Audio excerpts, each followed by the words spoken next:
오늘 우리에게 주시는 하나님 말씀은 신약 성경 사도행전 8장 26절에서 31절 말씀입니다. 사도행전 8장 26절에서 31절까지 말씀을 제가 봉독하겠습니다. 주의 사자가 빌립에게 말하여 이르되 일어나서 남쪽으로 향하여 예루살렘에서 가사로 내려가는 길까지 가라 하니 그 길은 광야라. 일어나 가서 보니 에티오피아 사람 곧 에티오피아 여왕 간다게의 모든 국고를 맡은 관리인 내시가 예배하러 예루살렘에 왔다가 돌아가는데 수레를 타고 선지자 이사야의 글을 읽더라. 성령이 빌립더러 이르시되 이 수레로 가까이 나아가라 하시거늘 빌립이 달려가서 선지자 이사야의 글을 읽는 것을 듣고 말하되 읽는 것을 깨닫느냐? 대답하되 지도해 주는 사람이 없으니 어찌 깨달을 수 있느냐 하고 빌립을 청하여 수레에 올라 같이 앉으라 하니라. 아멘. 무엇을 하느냐보다 언제 하느냐가 먼저이다. 미네소타 대학에서 경영학을 가르치는 스튜어트 앨버트 교수가 자신의 저서를 통해서 한 말입니다. 그는요, 대부분의 사람들이 열심히 노력하면 성공할 것이다 라고 생각하고 열심히 노력하는데 그들 대부분이 성공하지 못하는 이유가 있다는 거예요. 그 이유는 타이밍을 제대로 분석하지 못했기 때문이다 라고 말합니다. 그래서 그는 이 타이밍과 관련되어 있는 6가지의 중요한 내용들을 음악의 용어를 차용해서 설명해 줍니다. 세계적으로 이 타이밍과 관련해서 가장 앞서 있는 지도자다라고 평가받는 이 교수는요, 하버드에서도 학생들을 가르치고 MIT에서도 학생들을 가르쳤지요. 그러면서 책을 한 권 써냅니다. 그 책 제목이 Perfect Timing입니다. 삶의 모든 부분에 있어서 이 완벽한 타이밍을 맞추는 것이 중요하다라는 것이 그의 주장이에요. 주목할 만한 자기 개발서다라고 생각이 됩니다. 그렇습니다. 우리가 인생을 살아갈 때 타이밍이 참 중요하다는 생각이 듭니다. 그래서 많은 사람들은 인생은 타이밍이다, 성공은 타이밍이다, 사업은 타이밍이다, 사랑은 타이밍이다 라고 말하지요. 타이밍이 참 중요한 것은 사실인 것 같아요. 그런데 저는 성경에서요, 진정한 타이밍의 전문가를 만날 수 있다라고 믿습니다. 아니, 그분은 그저 전문가 정도가 아니라 타이밍에 있어서는 타의 추종을 불허하시는 분이십니다. 그분은요, 형들에 의해서 물이 없는 웅덩이에 빠져 있는 요셉을 위해서 그 완전한 타이밍에 미디안 상인들을 그곳으로 보내주십니다. 그래서 요셉이 애굽으로 들어가는 길을 열어주셨어요. 요셉이 억울하게 감옥에 갇혔습니다. 그런데 그분은 완벽한 타이밍에 이 요셉을 감옥에서 이끌어내서 애굽의 총리가 되게 해주셨어요.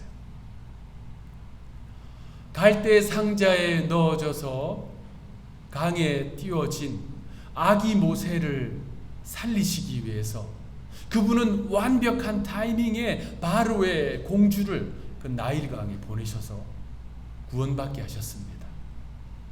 그래서 모세로 하여금 애굽의 왕궁에 들어갈 수 있는 길을 여셨어요. 그리고 왕궁에서 40년간 제왕학 수업을 받고 40년간 무명 세월을 보낸 이 모세를 완벽한 타이밍에 민족의 지도자가 되게 해주셔서 그 민족을 애굽에서 출애굽시키게 하셨습니다. 다윗은 어떻습니까? 들판에서 양을 치던 그 목동 다윗, 그를요 골리앗 앞에 세우셨어요. 그리고 사울 왕 앞에 또 세우셨습니다. 광야에서 도망자의 신분으로 쫓기고 있던 이 다윗을 그분은 완벽한 타이밍에 통일 이스라엘의 성군이 되게 해주셨어요.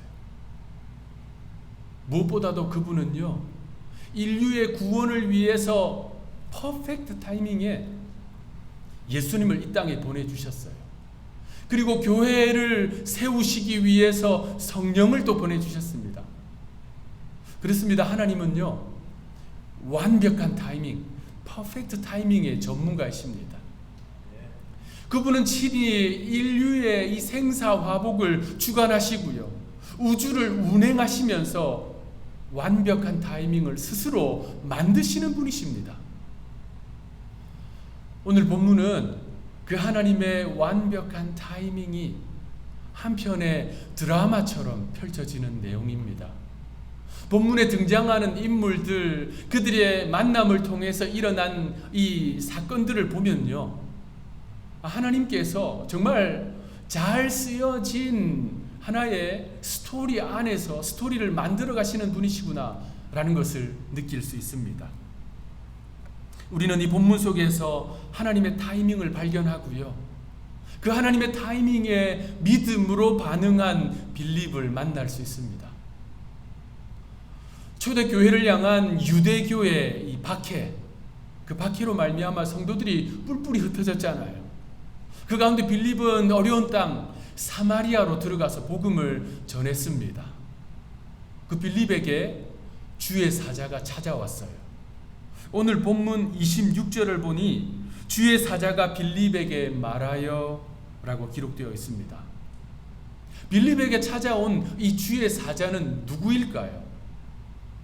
신약 성경을 통틀어 살펴보면 주의 사자, 주의 천사라고 하는 표현은 그리 많이 등장하지 않습니다. 그런데 우리가 살펴보는 이 사도행전에만 4번이나 나와요. 사도행전 5장에 보면 사도들이 복음을 전하다가 유대 종교 지도자들에 의해서 감옥에 갇힙니다. 그 사도들을 감옥에서 풀어준 주의 사자. 오늘 본문 사도행전 8장에 빌립에게 찾아와서 하나님의 말씀을 전해준 주의 사자. 사도행전 12장에 보면 베드로가 또 말씀을 전하다가 감옥에 갇힙니다. 그 베드로를 그 옥에서 풀어준 주의 사자. 같은 장 사도행전 12장에 보면 이 헤롯이요, 교만해져요. 그래서 자신을 하나님의 자리에 올려놓습니다. 그 헤롯을 친 주의 사자. 그렇게 성령을 통해서 복음이 확장되는 그 현장을 기록한 사도행전에는 주의 사자의 활약이 기록되어 있습니다. 오늘 본문에도 빌립이 사마리아에서 사역하고 있을 때 주의 사자가 찾아왔어요. 그리고 하나님의 말씀을 전해줍니다. 오늘 본문 26절 말씀 우리 함께 읽어봅시다. 26절 시작. 주의 사자가 빌립에게 말하여 이르되 일어나서 남쪽으로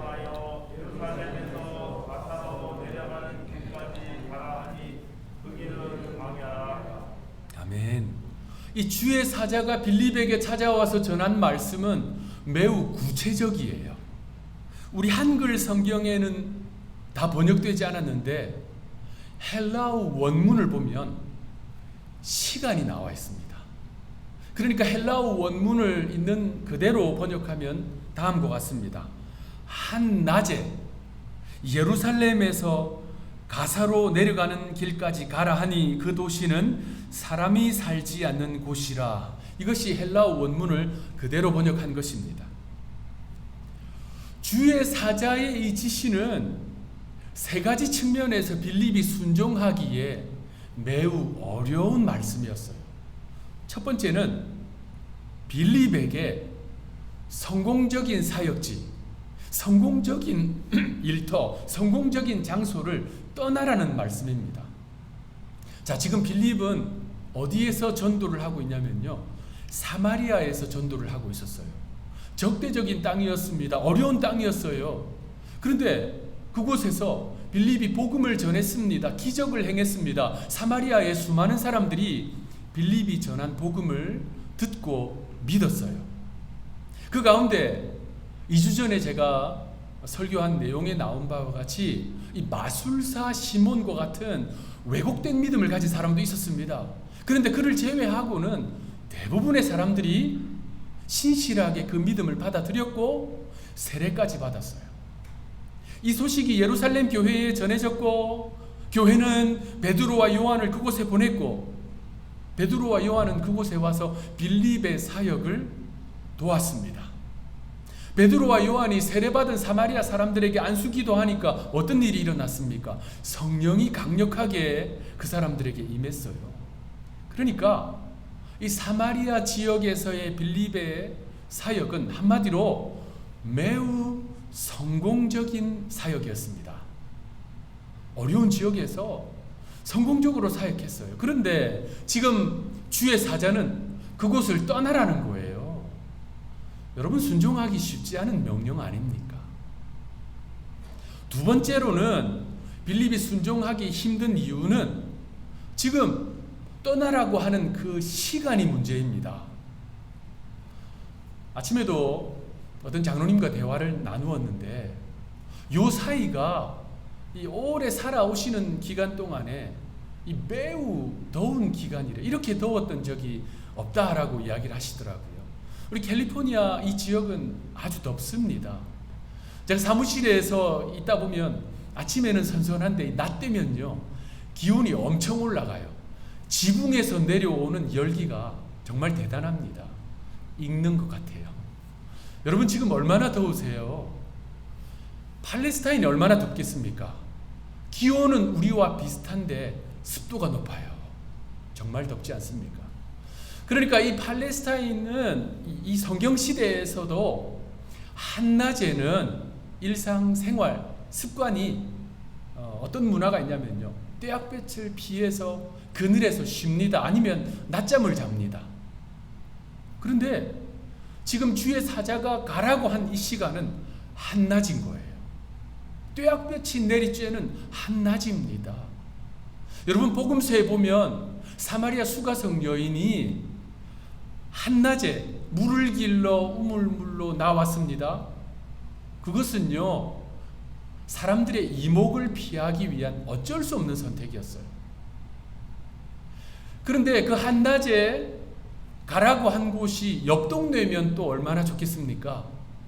사마리아에서 빌립이 가야 할 그 장소까지 이 남서쪽으로 45마일 거리예요. 45마일 광야길을 가야 합니다. 순종하기 쉬운 명령이 아니지요. 세 번째로 순종하기 힘든 이유는 지금 빌립이 가야 할 그 목적지예요. 주의 사자는 빌립이 가야 할 그 장소를 특정했습니다. 어디예요? 가사라고 하는 곳입니다. 가사. 자, 빌립이 사역하던 이 시대의 가사는 한마디로 폐허입니다.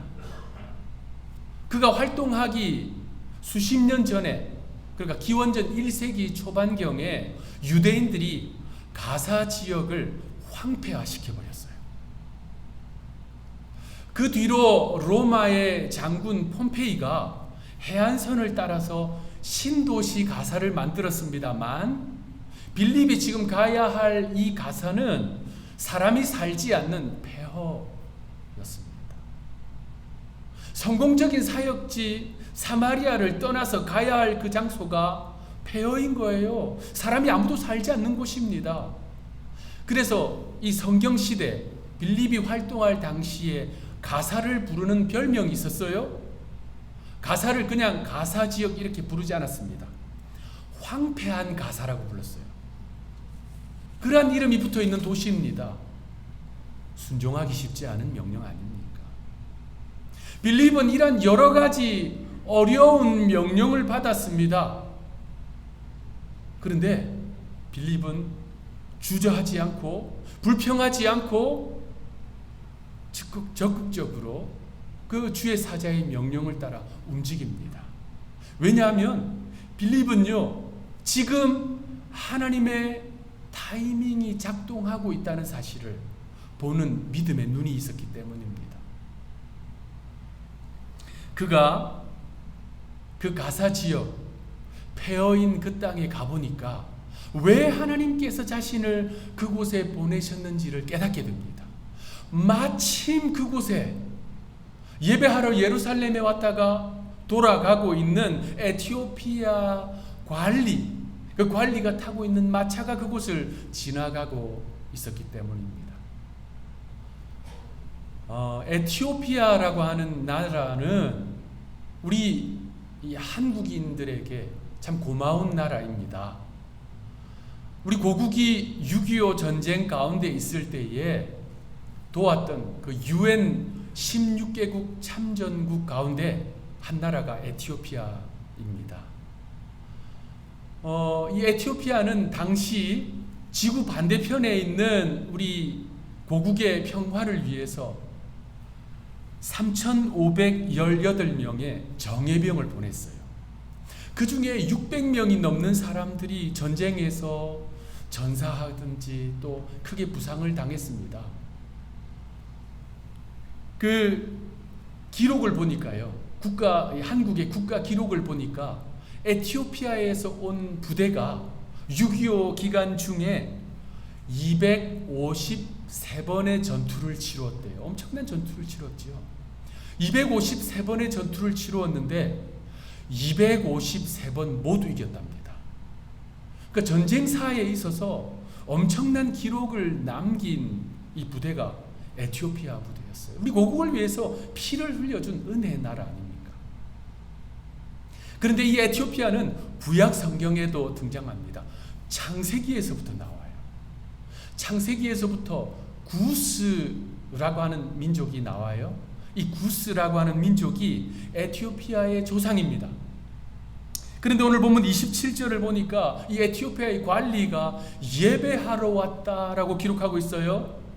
여기서 말하는 예배는 이 유대교 예배를, 유대교 절기를 지킨 것을 말합니다. 유대인들이 얼마나 이 혈통에 있어서 아주 스트릭트하잖아요. 그런데 어떻게 이렇게 피부가 까만 사람이 와서 예배를 드릴 수 있었을까요? 어떻게 유대교를 접하고 유대교 절기를 지킬 수가 있었을까요? 에티오피아의 기록과 그들의 전승에 따르면요, 열왕기상 10장에 나오는 내용, 그러니까 솔로몬 왕이 통치하던 시대에 스바 여왕이 엄청난 예물을 가지고 예루살렘으로 옵니다. 솔로몬 왕의 지혜를 확인하기 위해서 와요. 와서 이제 어떤 일이 있었던 것 같아요. 그래서 에티오피아의 기록에 보면 스바 여왕과 솔로몬 사이에서 한 아들이 태어납니다. 그가 바로 메넬리크 1세예요. 그가 황제가 됩니다. 그 황제가 이 솔로몬 왕조의 그 계통을 그대로 이어받아요. 동시에 유대교를 그대로 받아들입니다. 그러니까 이 에티오피아 사람들은 자신들의 조상을 메넬리크 1세라고 보고 있습니다. 빌립이 활동할 이 시대, 그 이전 거의 1000년 동안 이 에티오피아는 유대교를 믿어왔던 거예요. 팔라샤라고 하는 사람들이 있어요. 팔라샤, 여러분들 가운데 들어보신 분도 있고 생소하신 분도 있을 거예요. 이 팔라샤를 뜻이요, 의역한다면 검은 유대인입니다. 검은 유대인, 피부가 까만 유대인이라는 거예요. 지금도 예루살렘에 가면 유대인들이 이 중동계 피부를 가진 유대인도 있지만 아프리카계 피부를 가진 유대인들이 있습니다. 철저하게 유대교를 지켜요. 그 까만 피부, 흑인 피부의 유대인들을 팔라샤라고 부릅니다. 이 팔라샤들이 누구냐면요, 에티오피아에서 넘어온 사람들입니다. 1980년대 중반부터 1990년대 초반까지 얼마 안 됐잖아요. 이스라엘이 비밀 작전을 하나 수행해요. 그 비밀 작전의 이름이 뭐냐면 모세 작전입니다. 이스라엘이 에티오피아에 있는 신실한 유대인들 수천 명을 비밀리에 이동해 와요. 그리고 그들은 지금 그 유대인으로 이스라엘 사람들로 살아가고 있습니다. 그러니까 솔로몬 시대에서부터 지금까지 거의 3000년 동안 이 팔라샤들은 유대교를 철저하게 지키고 있습니다. 다시 본문으로 돌아가서 빌립 시대, 1000년 동안 유대교를 지켜온 팔라샤의 대표로 오늘 본문의 이 관리가 예루살렘에 온 것입니다. 유대인들은 이 팔라샤들을 자신의 형제들로 받아들여요. 그래서 유대교 절기에 참여할 수 있도록 허락해 주는 것입니다. 대부분의 그 유대교 디아스포라들이 그렇듯이 이들은 절기를 지키기 위해 6월절 전에 예루살렘으로 옵니다. 그래서 6월절을 지키고 초막절을 지키고 오순절을 지키고 그들은 각국으로 돌아가요. 오늘 본문의 이 관리도 그 모든 절기들을 다 지키고 마차를 타고 돌아가고 있는 것입니다. 여러분, 여기서 중요한 것이 있어요. 이 관리가 지킨 그 3대 절기, 그 기간 중에 무슨 일이 있었습니까? 예수님이 십자가에 달려 돌아가시고 부활했어요. 그리고 성령께서 강림하셨습니다. 이 제자들이, 교육도 제대로 받지 못한 제자들이 예루살렘 거리로 뛰쳐나와서 외국어를 유창하게 이야기하면서 소란을 일으켰어요. 사도들이 기적을 행했습니다. 초대 예루살렘 교회가 시작됐어요. 그리고 교회가 왕성하게 성장했습니다. 유대교가 핍박했고 교회가 흩어져서 가는 곳에서 복음을 전했습니다. 이 모든 일들을 직간접적으로 에티오피아의 관리는 다 경험한 거예요. 물론 그는 팔라샤의 대표로, 에티오피아 유대인의 대표로 예루살렘에서 지내면서 유대교 고위 관리들과 만났을 거예요. 제사장들과 사두개인들, 바리새인들의 지도자들과 만났을 것입니다. 그러면서 예수님에 대해서, 복음에 대해서, 교회에 대해서 왜곡된 내용을 들었을 거예요. 그럼에도 불구하고 그 절기를 다 마치고 이제 마차를 타고 돌아가는데 그 마음 안에 파도가 일어나는 거예요. 혼란스러운 겁니다. 그러면서 특별히 이 팔라샤는 구약 성경을 읽고 있었어요. 그것도 이사야 53장을 읽고 있었습니다. 그 타이밍에 빌립이 그곳에 딱 나타난 것입니다. 여러분, 이보다 더한 퍼펙트 타이밍이 어디에 있습니까? 오늘 본문 29절 말씀 우리 합독하겠습니다. 29절 시작. 성령이 빌립더러 이르시되 이 수레로 가까이 나아가라 하시거늘.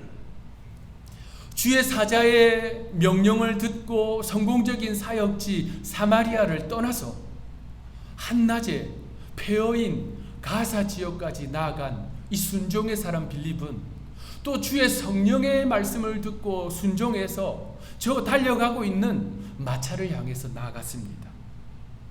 30절에 보니 빌립이 달려가서 선지자 이사야의 글 읽는 것을 듣고 말하되 읽는 것을 깨닫느냐? 그러니까 주의 성령의 말씀을 들은 빌립의 순종의 행동이 어땠느냐? 한 단어로 나옵니다. 빌립이 달려가서. 여러분이 빌립이라고 생각해 보세요. 45마일 뙤약볕을 걸었습니다. 지칠 대로 지쳐 있어요. 그런데 주의 성령이 또 지시하시자 주저하지 않고 불만하지 않고 즉각적으로 순종하면서 그는 마차를 향해서 달려갔습니다. 이러한 빌립의 순종의 태도를 통해서 결과적으로 놀라운 구원의 역사가 일어납니다. 에티오피아에서 온 이 관리 팔라샤는요, 아마 이 구약 성경에 대한 해박한 지식이 있었던 것 같아요.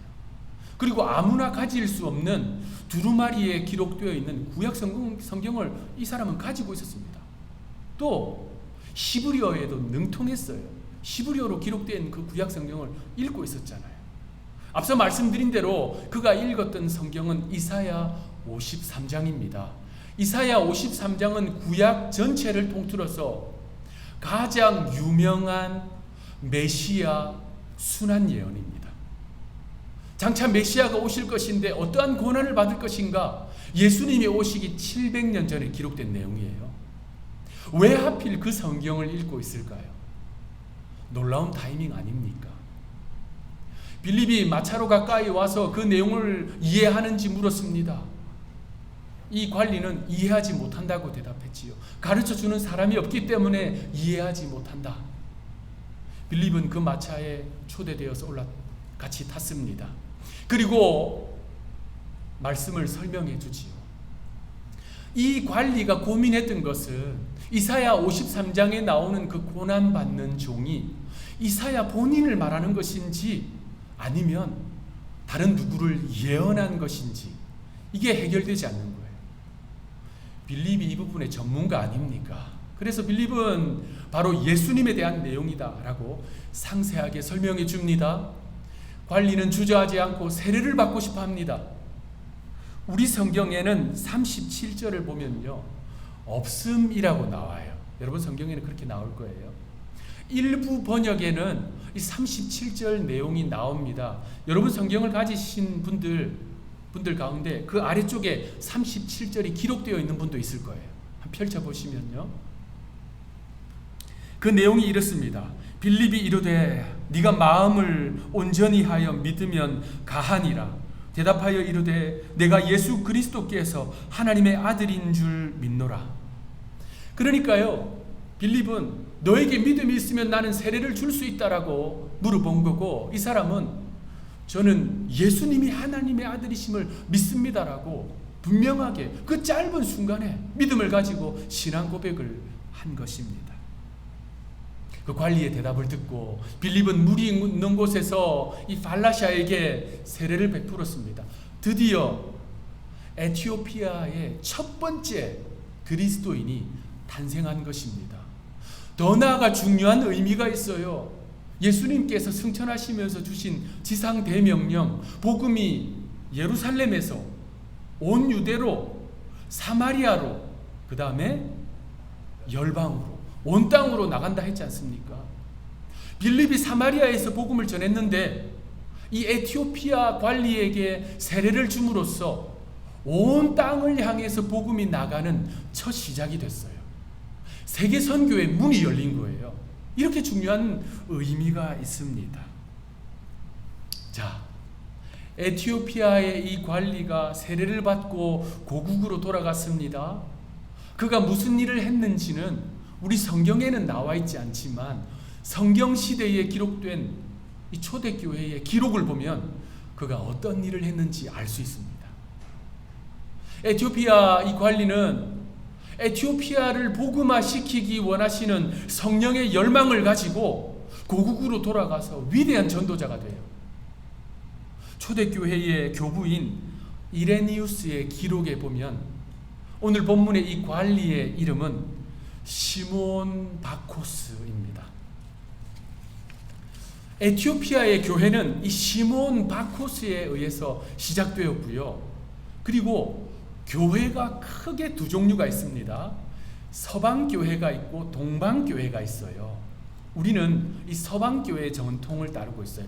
로마교회에서부터 시작된. 동방교회는 동방정교회라고 부르기도 해요. 이 동방교회의 시작이 바로 시몬 바코스입니다. 특별히 사도행전 13장 1절에 나오는 인물이 있는데요, 많은 신학자들은 이 사도행전 13장 1절에 나오는 이 인물이 바로 오늘 본문의 관리, 에티오피아 관리다라고 해석합니다. 우리 사도행전 13장 1절 한번 읽어볼까요?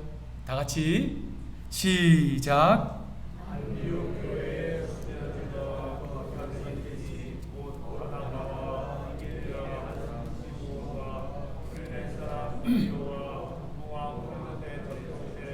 마나엔과 및 사울이라. 자, 여기에 나오는 명단들을 쭉 보시면요, 이 사람들은 누구냐면 초대교회의 선교 전초기지, 굉장히 중요한 교회예요. 안디옥 교회의 지도자들입니다. 이 사람들은 안디옥 교회에서 말씀을 전하는 성경 교사들이기도 했어요. 이들이 훗날 바울과 바나바를 선교사로 세워서 파송합니다. 이 명단들에 보면 어떤 이름이 나오냐면 니게르라 하는 시몬이라는 사람이 나와요. 이 니게르라는 표현은 이 본문 시대, 이 로마 시대의 하나의 성입니다. 패밀리 네임이에요. 니게르. 이 니게르의 뜻이 뭐냐면요, 피부가 까만 사람이란 뜻이에요. 그래서 이 니게르에서 어떤 말이 나왔냐면요, 니그로라는 말이 나왔어요. 그러니까 우리 성경에는 니게르라 하는 시몬이라 되어 있지만 다른 한글 성경에는 흑인 시몬이라고 되어 있습니다. 주경학자들은 이 사도행전 13장 1절에 나오는 이 흑인 시몬이 누구냐? 바로 빌립에게 세례를 받은 에티오피아 관리다라고 해석합니다.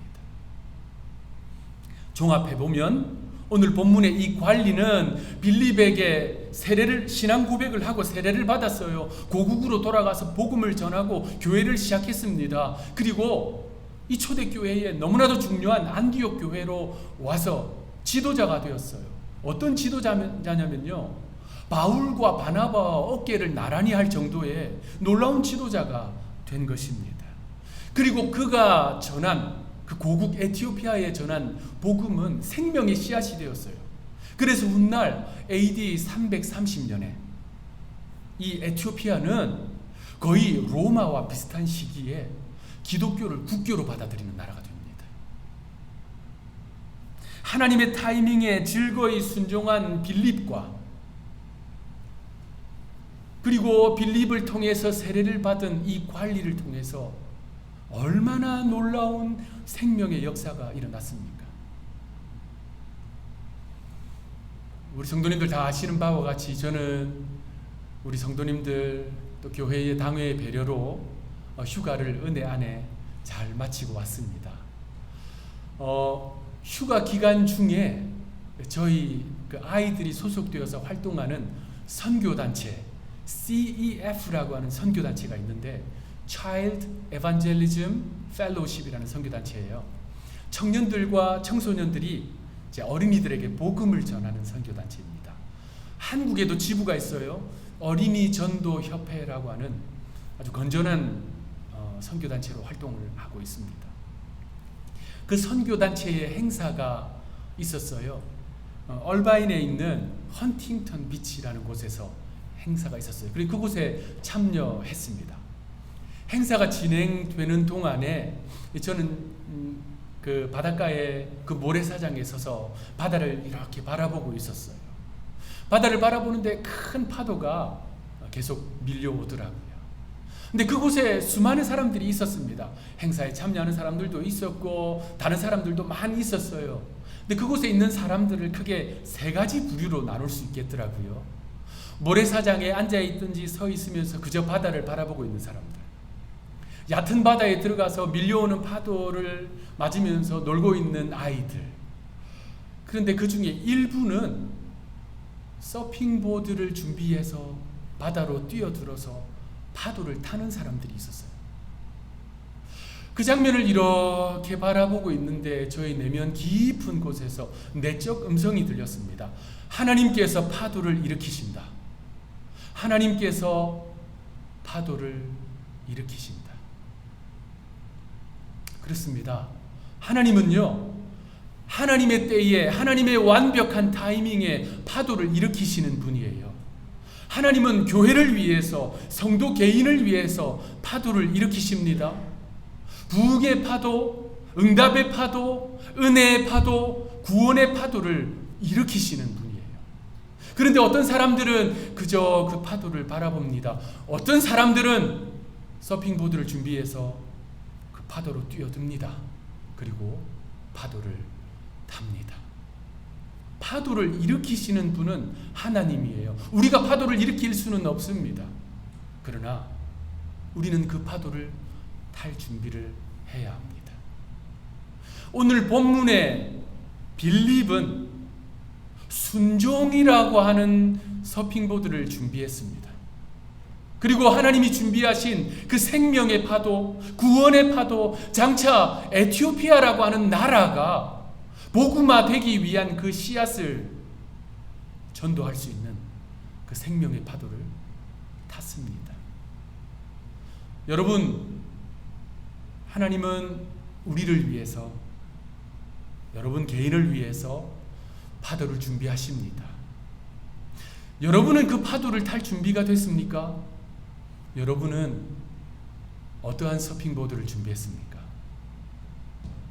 오늘 본문의 빌립처럼 하나님의 퍼펙트 타이밍에 일어나는 그 파도에 순종의 서핑보드를 타고 나간 이 빌립처럼 주님의 역사에, 주님의 일하심에 믿음으로 반응하는 여러분들이 되시기를 구주 예수님의 이름으로 축원합니다.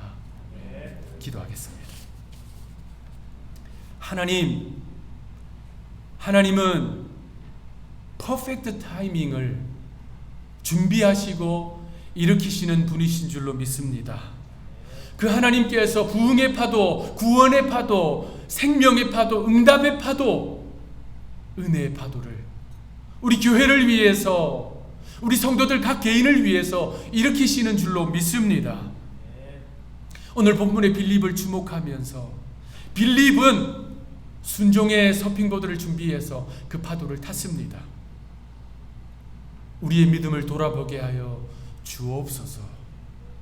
그저 습관에 따른 믿음이 아닌 하나님의 역사 앞에서 순종하고 반응하고 믿음으로 나아가는, 그래서 우리를 사용하사 생명의 역사가 일어나는 우리 성도들과 교회가 되게 하여 주옵소서.